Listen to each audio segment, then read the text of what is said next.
sumber pembahasan kita yaitu buku Manusia vs Setan. Bismillahirrahmanirrahim.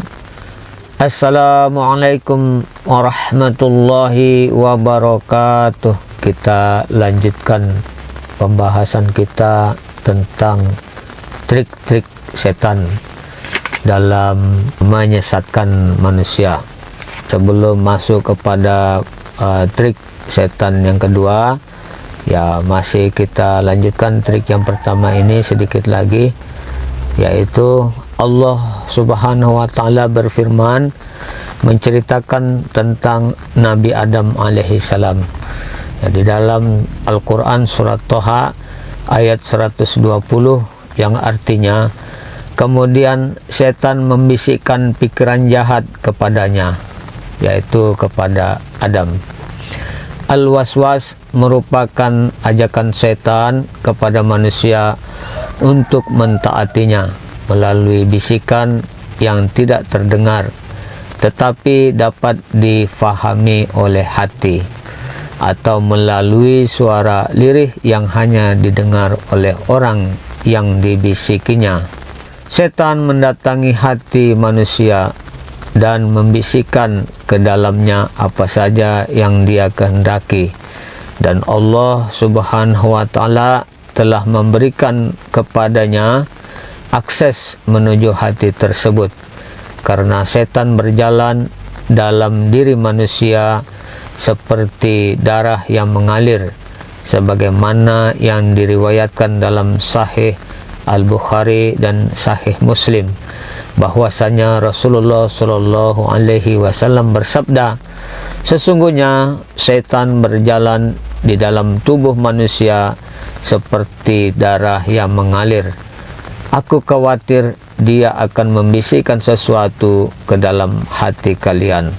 Jika setan menemukan hati yang lalai, maka dia akan menempel di hati itu dan menebarkan berbagai bisikan jahat yang merupakan dosa-dosa. Namun jika seseorang hamba ingat akan Robnya, maka setan akan menjauh. Di antara bisikan setan adalah apa yang dijelaskan oleh Rasulullah Shallallahu Alaihi Wasallam dalam salah satu hadisnya, sebagaimana yang diriwayatkan dalam Sahih Al-Bukhari dan Sahih Muslim. Beliau bersabda, setan mendatangi seorang di antara kalian, lalu dia berkata, siapakah yang menciptakan ini dan itu? Hingga dia bertanya kepadanya, siapakah yang telah menciptakan Rabb, yang telah menciptakan Tuhan kalian? Jika keadaan seseorang sampai pada tahap ini, maka hendaklah dia memohon perlindungan kepada Allah dan menghentikan pertanyaannya, yaitu dengan membaca A'udzubillahi minasyaitonirrajim.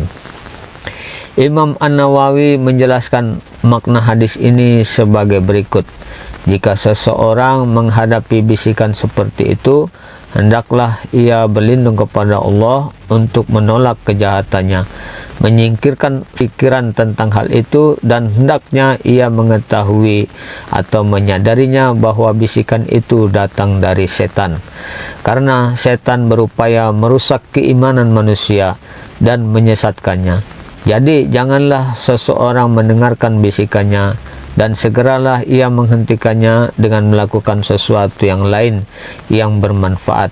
Oleh karena pertanyaan seperti itu merupakan sesuatu yang muncul tanpa memiliki dasar atau tanpa memiliki dalil, maka juga harus ditolak tanpa mempertimbangkan dalilnya, sebab memang tidak ada dalil yang perlu dipertimbangkan dalam hal ini. Di antara bisikan jahat setan adalah sebagaimana yang diriwayatkan dalam Sahih Al-Bukhari dan Sahih Muslim. Rasulullah Shallallahu Alaihi Wasallam bersabda, ketika azan dikumandangkan, setan pergi sambil terkentut sehingga dia tidak mendengarnya. Manakala azan selesai, dia pun kembali, dan ketika iqamat dikumandangkan, dia pergi lagi. Dan setelah iqamat selesai, dia kembali lagi dan membisikkan orang yang salat dengan bisikan-bisikannya, ingat ini, ingat itu, sampai-sampai orang tersebut tidak ingat berapa rakaat ia salat. Begitulah keadaan setan bersama manusia yang senantiasa membisikkan bisikan jahat dalam segala hal. Dia memasukkan ke dalam hati manusia keraguan, dorongan hawa nafsu, peremehan dalam mentaati Allah dan berbuat maksiat. Seorang mukmin adalah orang yang cerdas dan berakal. Ia harus berhati-hati terhadap musuhnya.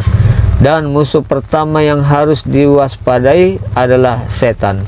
Setan harus dilawan karena setan berada di hadapan manusia dan selalu berupaya merusaknya di setiap kesempatan yang ada. Perhatikanlah keadaan kelompok orang yang telah dihinggapi penyakit was-was. Setan telah sepenuhnya menguasai mereka sehingga mereka mendengar ucapannya, mentaatinya, dan berpaling dari mengikuti Rasulullah dan para sahabatnya.